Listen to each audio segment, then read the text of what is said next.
하늘에 계신 우리 아버지, 아버지의 이름을 거룩하게 하시며 아버지의 나라가 오게 하시며 아버지의 뜻이 하늘에서와 같이 땅에서도 이루어지게 하소서. 오늘 우리에게 일용할 양식을 주시고 우리가 우리에게 잘못한 사람을 용서하여 준 것 같이 우리 죄를 용서하여 주시고 우리를 시험에 빠지지 않게 하시고 악에서 구하소서.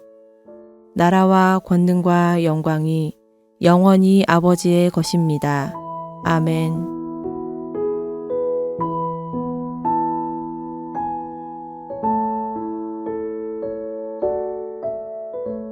내가 이스라엘을 치료하려 할 때에 에브라임의 죄와 사마리아의 악이 드러나도다. 그들은 거짓을 행하며 안으로 들어가 도둑질하고 밖으로 떼지어 노략질하며 내가 모든 악을 기억하였음을 그들이 마음에 생각하지 아니하거니와 이제 그들의 행위가 그들을 애워싸고 내 얼굴 앞에 있도다. 그들이 그 악으로 왕을 그 거짓말로 지도자들을 기쁘게 하도다. 그들은 다 간음하는 자라 과자 만드는 자에 의해 달궈진 화덕과 같도다. 그가 반죽을 뭉침으로 발효되기까지만 불 일으키기를 그칠 뿐이니라. 우리 왕의 날에 지도자들은 술의 뜨거움으로 병이 나며 왕은 오만한 자들과 더불어 악수하는도다. 그들이 가까이 올 때에 그들의 마음은 간교하여 화덕 같으니 그들의 분노는 밤새도록 자고 아침에 피우는 불꽃 같도다. 그들이 다 화덕같이 뜨거워져서 그 재판장들을 삼키며 그들의 왕들을 다 엎드러지게 하며 그들 중에는 내게 부르짖는 자가 하나도 없도다. 에브라임이 여러 민족 가운데에 혼합되니 그는 곧 뒤집지 않은 전병이로다. 이방인들이 그의 힘을 삼켰으나 알지 못하고 백발이 무성할지라도 알지 못하는도다. 이스라엘의 교만은 그 얼굴에 드러났나니 그들이 이 모든 일을 당하여도 그들의 하나님 여호와께로 돌아오지 아니하며 구하지 아니하도다. 에브라임은 어리석은 비둘기같이 지혜가 없어서 애굽을 향하여 부르짖으며 아수르로 가는도다. 그들이 갈 때에 내가 나의 그물을 그 위에 쳐서 공중의 새처럼 떨어뜨리고 전에 그 회중에 들려준 대로 그들을 징계하리라. 화 있을진저 그들이 나를 떠나 그릇 갔음이니라.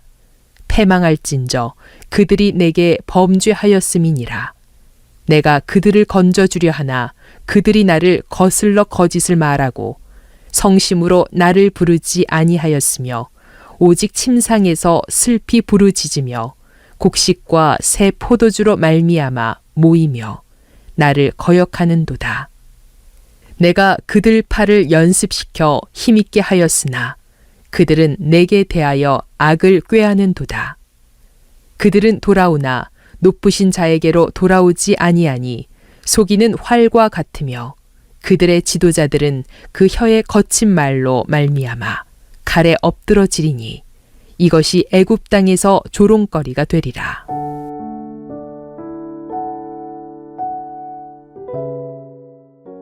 오늘 본문도 하나님 앞에 온전하게 살아가지 못하는 이스라엘에 대한 설명이 나옵니다.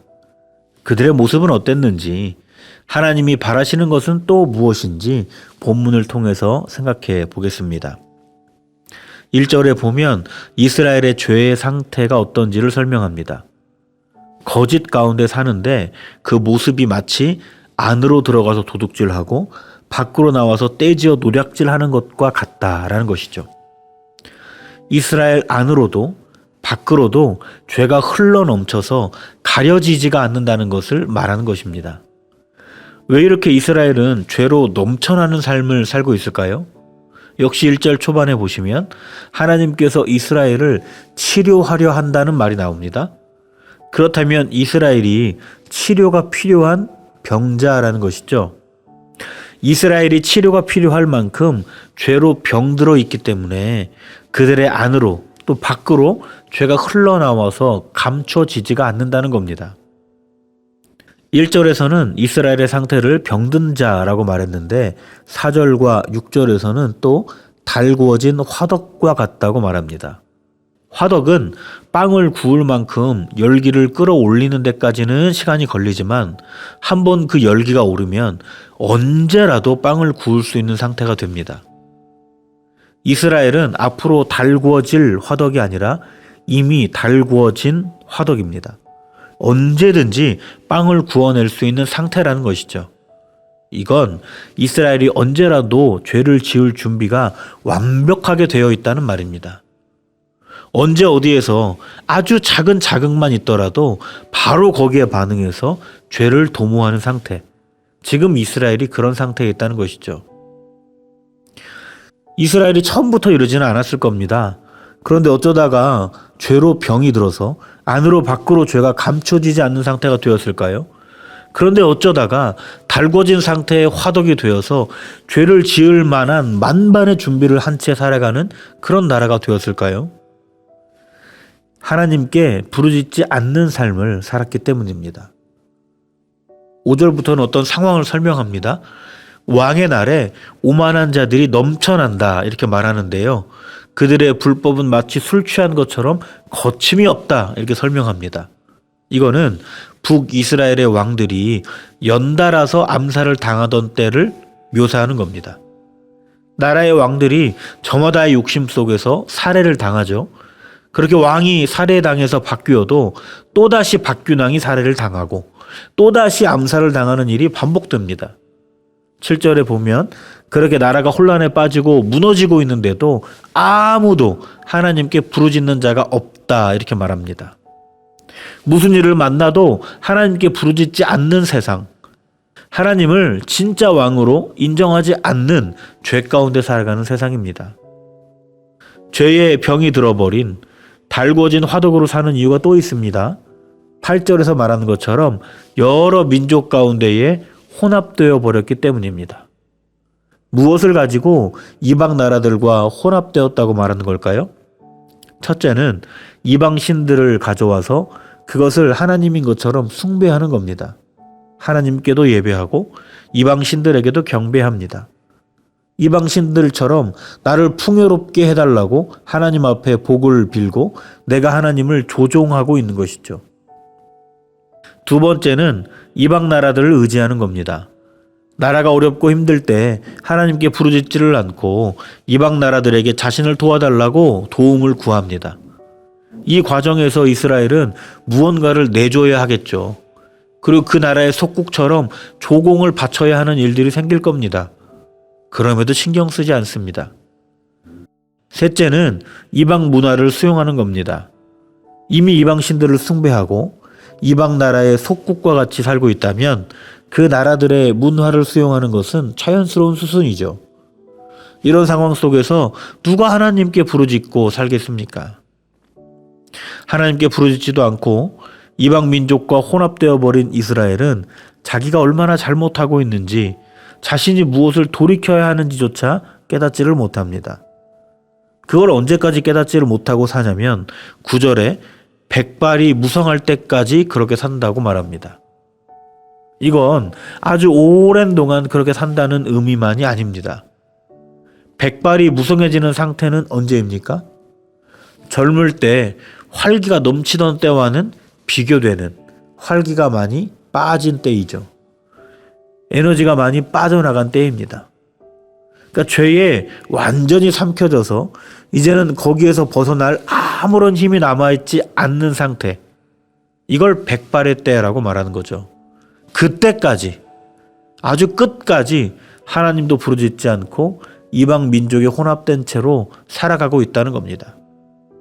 오늘 읽은 본문은 이스라엘의 죄악들을 먼저 말하고 있지 않습니다. 하나님께서 이스라엘을 치료하려고 봤다 이 말로 시작합니다. 이스라엘의 죄악도 중요하게 우리가 살펴야 하지만 단순하게 이스라엘은 죄인이다, 나쁘다 하고 끝낼 내용이 아닌 것이죠. 하나님은 그들을 치료하고자 하신다는 겁니다.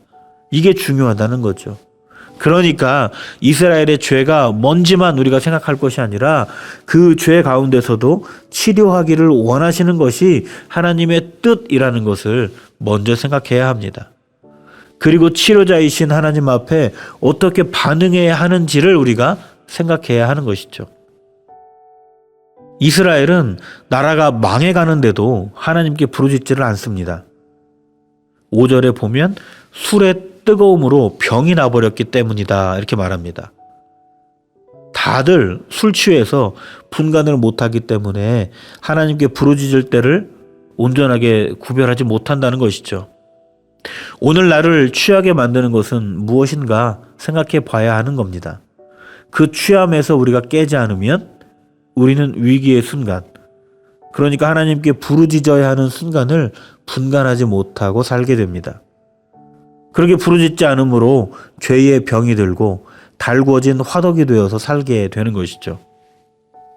이스라엘은 이방 민족의 우상을 받아들이고 그들에게 도움을 요청하고 그들의 문화까지 수용하면서 이방과 섞여버리게 됩니다. 그렇게 이방과 혼합되어진 이스라엘은 자신들의 죄를 인정하지 못하는 상태가 되죠. 하나님의 백성 이스라엘에서는 죄지만 이방인들에게는 죄가 아닌 것이 많기 때문입니다. 이미 이방화 되어버린 이스라엘에게 이거는 회개할 필요를 느끼지 못하게 하는 것이죠. 언제까지 그런 문제를 가지고 살게 된다고 말합니까? 백발이 무성할 때까지, 완전히 망해버릴 때까지 그렇게 살게 된다고 말합니다. 아직 영적으로 힘이 있을 때 내 안에 섞여 들어온 하나님이 원하시지 않는 것들이 뭔가 분별해내야 하는 것이죠. 이방인과 혼합되었다는 성경의 평가에서 우리는 벗어나야 하는 겁니다. 이 분별함이 없으면 백발이 무성할 때까지 죄에 병든 채로 털거진 화독으로 살게 되는 것입니다. 하나님께서 죄에 병들어버린 우리의 상태, 달궈진 화독과 같은 우리의 상태, 이방 민족과 섞여버린 우리의 상태를 치료해 주실 겁니다. 우리가 우리의 상태를 바로 알고 하나님 앞에 부르짖기 시작하면 그렇게 해 주신다는 것이죠. 우리를 치료하기 원하시는 하나님 앞에 우리를 있는 그대로 내어놓고 완전한 병나음의 은혜를 입는 저와 우리 모두가 되기를 간절히 바랍니다. 거룩하신 하나님, 아버지의 치료하심을 기대합니다. 내 안에 있는 죄에 병든 마음, 달궈진 화덕과 같은 심령, 이방 문화로 혼합된 중심을 치료하여 주옵소서. 오늘도 내게 주시는 치료의 광선으로 치유받고 영적인 건강함으로 나가기를 원합니다. 예수님의 이름으로 기도합니다. 아멘. 계속해서 오늘 주신 말씀에 따른 더 깊은 묵상과 기도를 이어가시기 바랍니다.